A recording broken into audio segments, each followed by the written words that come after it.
La prochaine fois que vous croquerez une figue, posez-vous une question, et si ce fruit cachait une histoire que personne n'imagine? La figue n'est pas un fruit classique. C'est une fleur inversée qui pousse vers l'intérieur, enfermée dans sa propre coquille.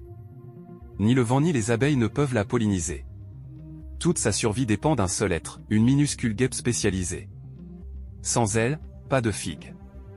La femelle guêpe cherche une ouverture minuscule sous la figue. L'orifice est si étroit qu'elle doit forcer son passage. Ses ailes se déchirent, ses antennes se brisent. Elle entre en sachant qu'elle ne ressortira jamais. Si elle tombe sur une figue mâle, elle pond ses œufs. Si elle se trompe, son destin change. Ce moment est un véritable pari biologique. Si la figue est mâle, les œufs éclosent. Les premiers à naître sont des mâles, aveugles, sans ailes. Leur unique mission est de féconder leur sœur encore enfermée. Ensuite, avec leur puissante mâchoire, ils creusent un tunnel vers la sortie.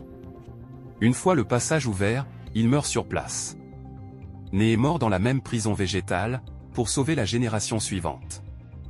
Les femelles ailées sortent couvertes de pollen. Elles s'envolent à 15-20 km/h vers une nouvelle figue. Si elles entrent dans une figue femelle, celle que nous mangeons, le drame se répète. Elles perdent leurs ailes, tentent de pondre, mais l'anatomie florale les en empêche. Épuisées, elles meurent après avoir pollinisé gratuitement la figue. Les femelles ailées sortent couvertes de pollen. Elles s'envolent à 15-20 km/h vers une nouvelle figue. Si elles entrent dans une figue femelle, celle que nous mangeons, le drame se répète.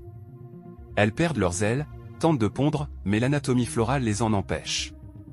Épuisées, elles meurent après avoir pollinisé gratuitement la figue.